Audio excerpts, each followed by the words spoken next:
Hey guys, welcome back to another episode of the OHM podcast. Today, I'm delighted to be joined by Josh Daniels. Now, he's the founder and managing director of Go Amplify, and those guys focus on digital PR and SEO. So they've spent nearly 9 years now helping 6 to 9 figure e-com brands skyrocket their growth and dominate the search side of things, driving more clicks and more revenue. So Josh, it's great to have you on the podcast today. Welcome. Yeah, thanks, man. It's really good to be here and excited for it. Perfect. Well, look, getting straight into it. For me, I don't know a whole lot about digital PR, and I feel like it's quite a niche space, especially for e-com brands. Can you just kind of give me the backstory to what you do and what digital PR is? Yeah, sure. So there's digital PR and traditional PR, right? So traditional PR is anything from like radio, TV, or getting features in magazines, newspapers, for example.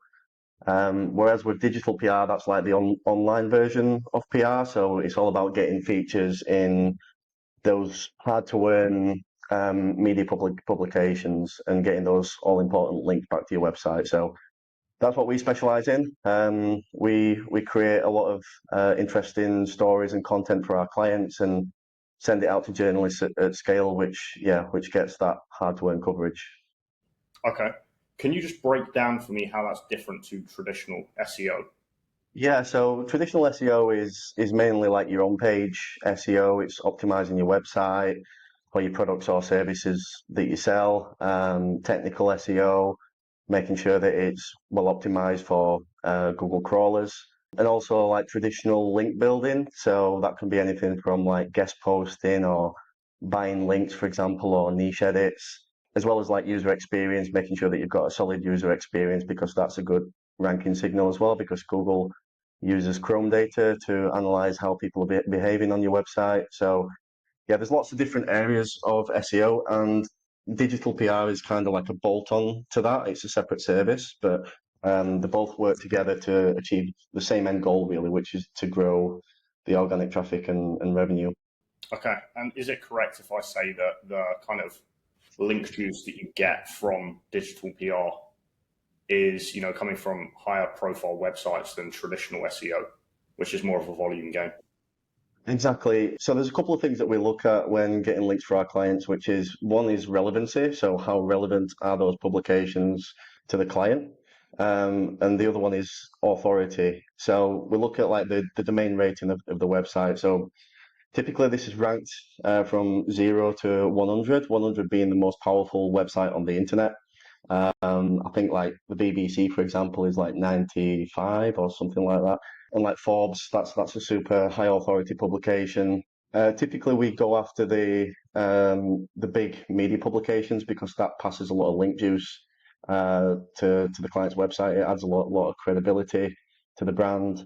But digital PR is also about getting those relevant publications as well. So, for example, if you've got a fitness e-com brand, what fitness publications can we get featured in that aligns really well with our ICP? So it's not just about going after the big name publications, it's all about relevancy as well. Okay. And why is the relevancy important? Is that because you want to be driving traffic at the same time? Exactly, yeah. So Google actually looks at the click-through rates of those links that you get as well, to determine like how relevant the quality of those links that it takes into account for passing that link juice. But yeah, as you say, it's also about getting good quality traffic from those features as well and potential sales. One good tool that you can actually use to find hidden gems and relevant publications that you can get featured on is SparkToro. Not sure if you've heard of it, but it's like an audience intelligence tool. So you can plug in any of your competitors, for example, or specific keywords that your ICP searches for on Google, and then it will tell you what publications does that audience read on a regular basis. So that can give you some really good insights as to what publications you should get featured in, and some of which you've probably never heard of or thought of before. Okay. And you mentioned earlier on that, SEO is kind of the foundation and digital PR is a bolt on to that. do you recommend that all businesses kind of get the SEO sorted first, and then why do they need digital PR as that kind of bolt on top? Yeah, absolutely. So digital PR is just there to amplify the foundations what you've got currently. So when we take on a client, we always look for certain things to determine if they're a good fit. So the first one is, have they got product market fit? Have they got good conversion rates? Have they got a good user experience? And have they got the foundations to amplify, which is, good quality content, thought leadership content. Because if your website is lacking in content, or it's not got good user experience, or people just generally not interested in your products or services that you're selling, then digital PR won't have anywhere near the impact that it would have without those foundations in place, if that makes sense. Yeah, completely. So you say, kind of talking about content pieces and putting this together on the site. How does that work, and how involved do you guys get in that process?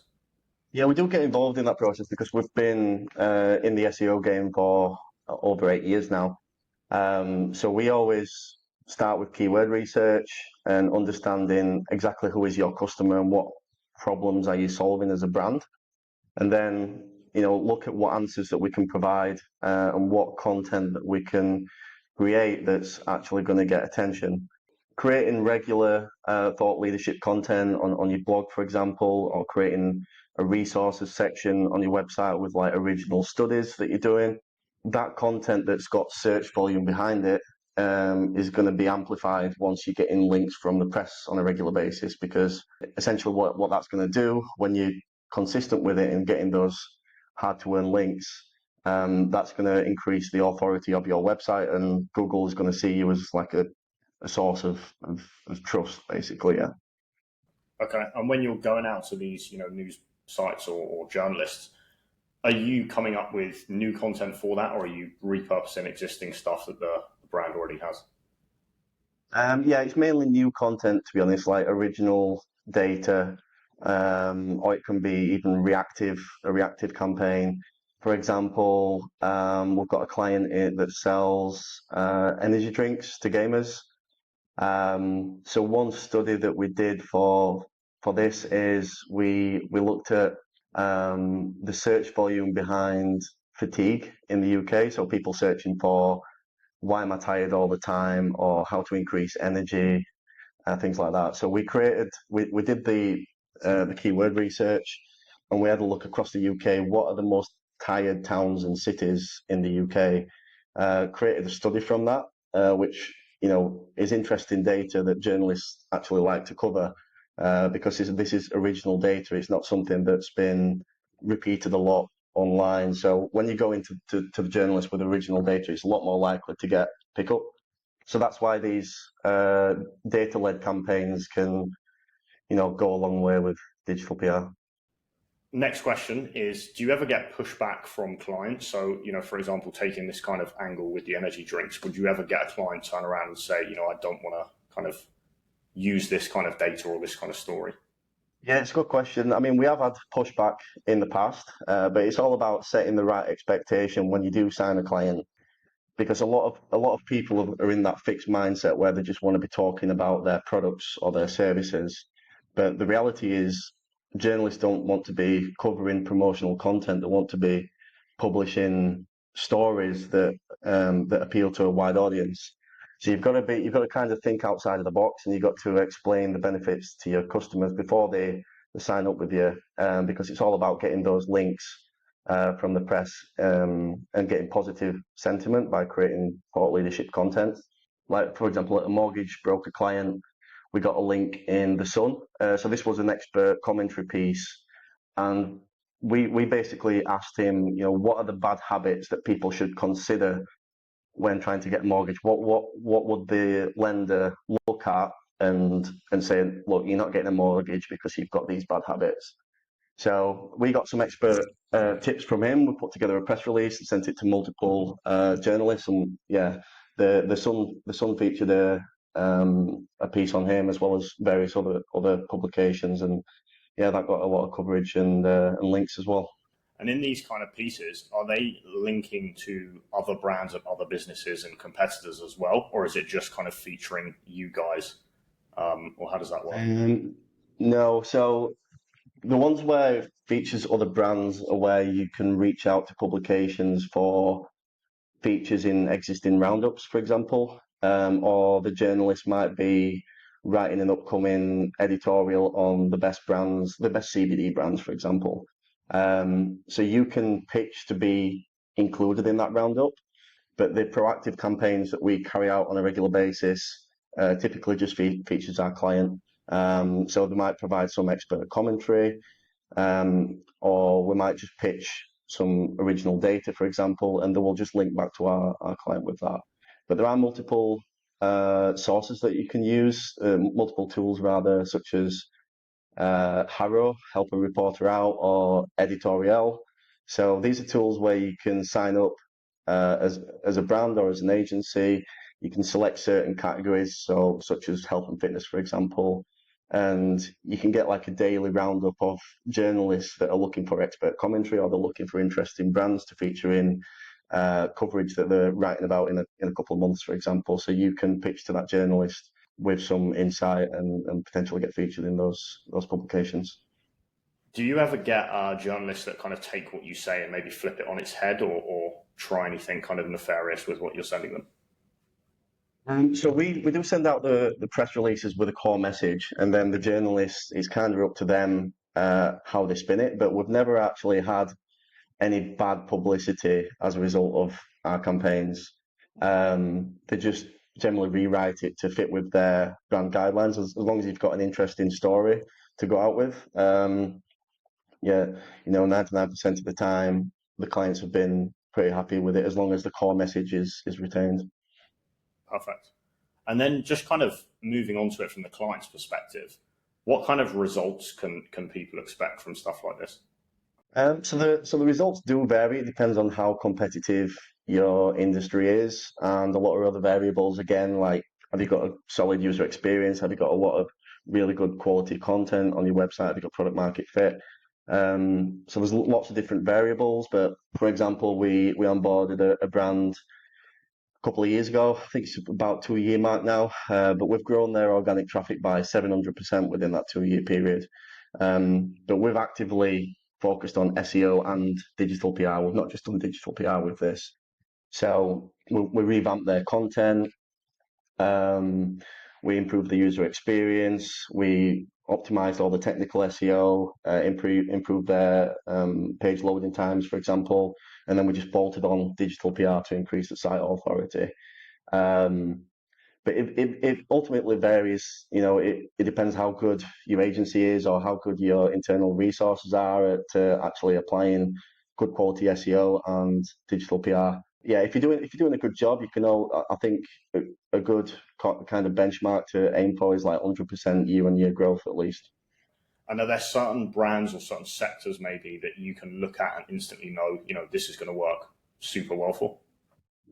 Yeah, so brands that operate in like a super niche market are more difficult to get links for, but anything that's actually getting a lot of media attention are the ones that that's got the most potential. So it might be like a dating brand, for example. There's a lot of coverage in dating, or CBD is a good one. Vaping is another good one that we get a lot of coverage for our clients.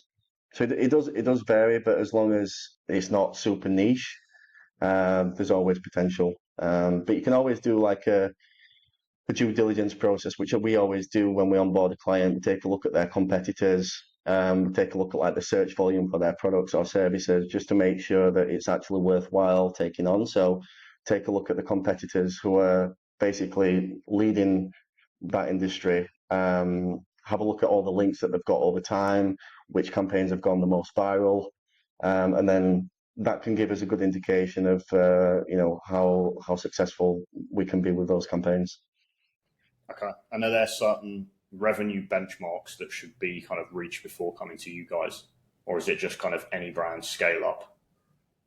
Yeah, so it depends on whether it's, of course, bootstrapped or whether you've got investors, for example. But yeah, we have got minimum minimum fees in terms of our campaigns, which starts from 3.5K, but that does come with a guarantee of 5 links, and then we've got another package for 5K, which guarantees 10 links. So essentially, we work for free. If we don't achieve that, we'll work for free until we've achieved that link target. Most of the time, we do achieve that link target though. But I would say the brands that we typically work with are over 1 million in revenue per year. We can work with brands that are less than that, obviously, as long as they can afford it and they trust the process and they're patient with the results, because digital PR is not like a one-hit wonder where you're just going to do one campaign and then your traffic explodes forever. You need to be consistent with it every month, and over time that's going to significantly boost your site authority, and yeah, your rankings and traffic will go up over time. Okay. And in terms of revenue there, what would you say to brands that are kind of smaller than that and maybe don't have the cash to invest in PR at this point? Should they focus on another traffic source, or how can they kind of best grow and kind of then come to you guys?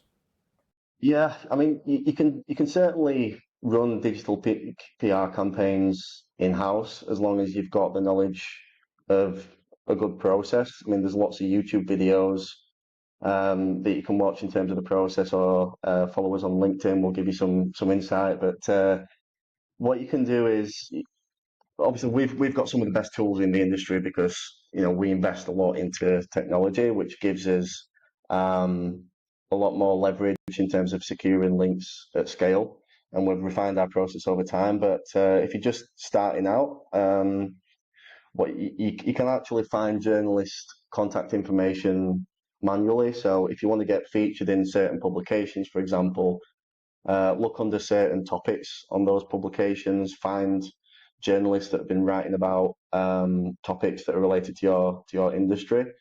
You can then use a tool called Email Hunter. So you can put in like the first and last name of the journalist.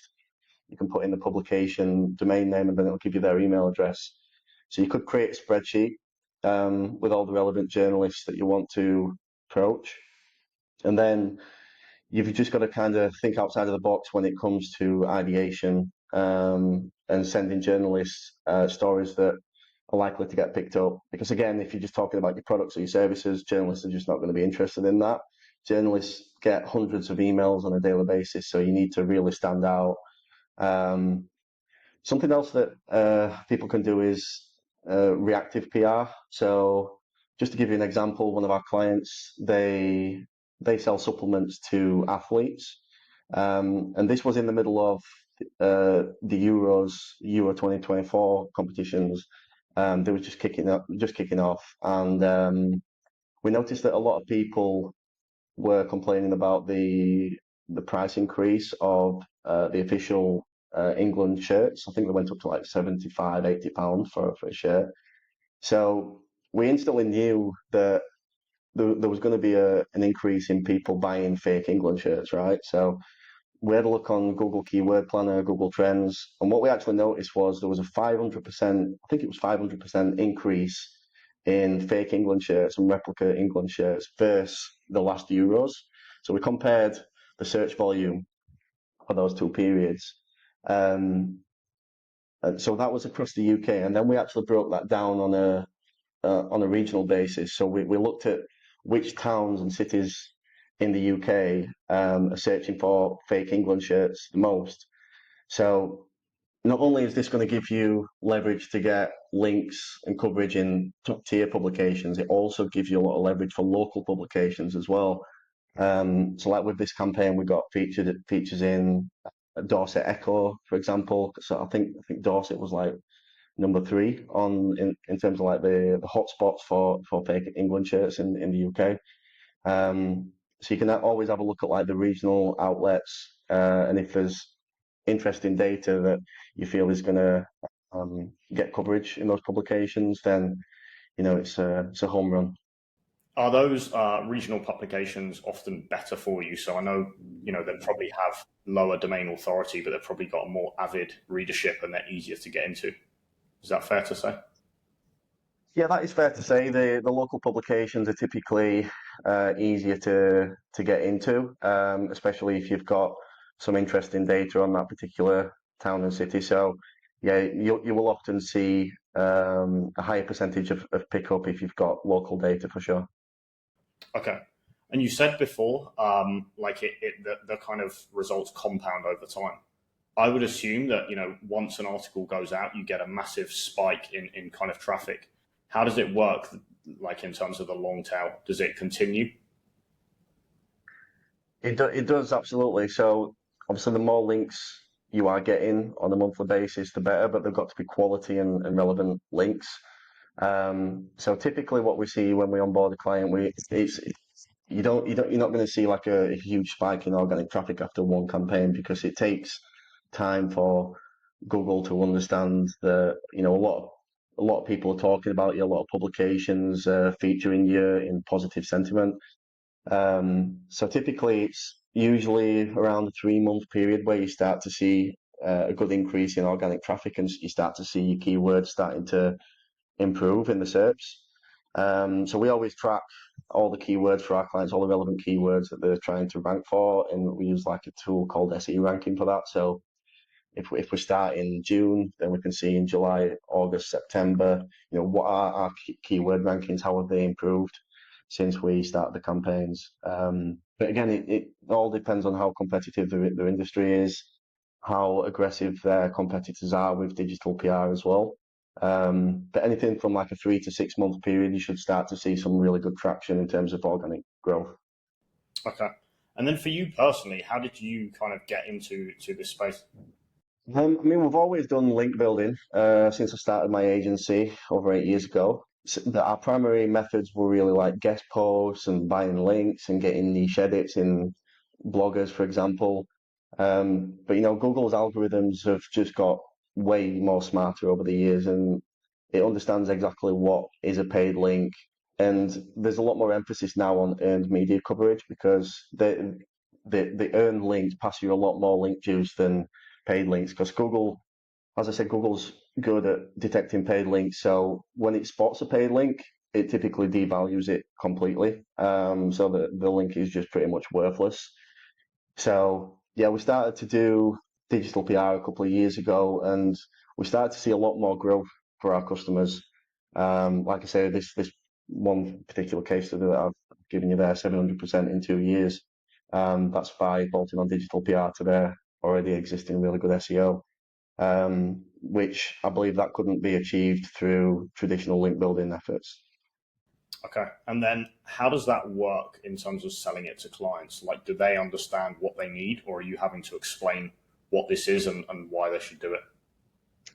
Typically, we've got to explain exactly what it is and provide case studies and insight as to the benefits of this. I mean, everybody loves to get featured in the press, right? Obviously, it's a vanity thing, it's an ego thing.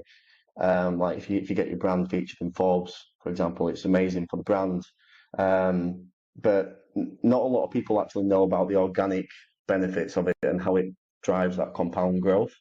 But like I say, we've been doing that for 2 years. We've got many case studies that we show our clients, and once we actually go through the process and teach them exactly what Google looks for in terms of links and the traffic growth that we've achieved for our clients, they do get it. But sometimes it needs constant reminders as well, because we have to set the foundations and the expectation to start with. Don't expect your traffic to explode after a month. It's going to take some time, and we need to be consistent with it. Okay. And yeah, I guess, are you starting them off with the SEO piece and then kind of bolting on the digital PR, or how does that work in terms of the offering to them? Yeah, typically, but we do get already established brands sometimes. Sometimes they might have an in-house SEO team and they're just wanting to bolt on digital PR to increase the site authority and get a lot more coverage. But if it's typically a startup brand that's not done SEO before, yeah, we always start with SEO and improving the user experience and social proof. And then digital PR can be that bolt on once they've got the foundations in place. So yeah, could you just kind of talk to me about how you see that digital PR landscape changing in the coming years? Yeah, so I think there's certainly a lot more emphasis on digital PR now, because Google algorithms are getting a lot more smarter and people are aware of this. So a lot of the paid links and guest posts don't provide as much anywhere near as much value as earned media links, and especially brands that are really serious about growth and where the competitors are taking the majority of the market share.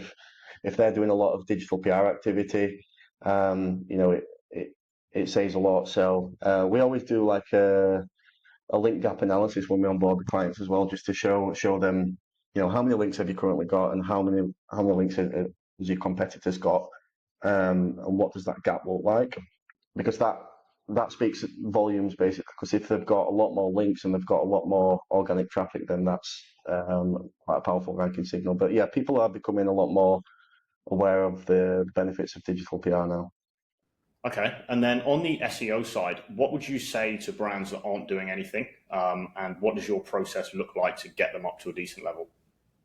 So those that are not doing anything, they might be relying on other channels to drive growth, such as paid media, for example. But obviously, the cost of paid media is increasing year on year, becoming unprofitable for a lot of brands out there. So driving that organic compound growth is the best ROI activity that you can do for your brand. There's no doubt about that. So typically, we go through a process when we onboard a client. We do like a site audit. We have a look at the user experience, the quality of the content, how well optimized it is. Are there any technical issues with the site? Benchmark that against their competitors, and we give them like a strategy roadmap, um, just to highlight exactly what we will do for the next 12 months to drive growth. But yeah, always start with your foundations, your on-page SEO, your technical SEO, your user experience, and then once you've got all those foundations in place, then amplify digital PR as like a bolt onto that to increase your site authority. And if you do everything right, you will see incredible compound growth. Okay. And what is the kind of conversion rate like of organic traffic versus the kind of paid, it might come from TikTok or Facebook, where people are kind of not looking for that kind of brand or product? Yeah, it depends on the brand, of course, and their offer, how compelling their offer is. But typically, we do see quite high conversion rates from organic traffic because people tend to trust organic results more than paid results. Um, and also, digital PR can really drive a lot more brand search as well. So the more publications that you get featured in, the more people are going to be aware of your brand. And when people are searching for your brand, you typically see ridiculously high conversion rates, like 7, 8, 9, 10+%, depending on how compelling your offer is. Whereas with paid media, it might be like 2, 3% max. Obviously, if it's a really powerful brand and got a lot of social proof, might get more than that. But organic traffic, definitely you see much higher conversion rates. Okay. Well, Josh, look, thank you for coming on today. It was a pleasure having you here. Two final questions. For brands that are kind of, maybe interested in what they've heard, how should they, reach out to you, and what type of businesses are you working with?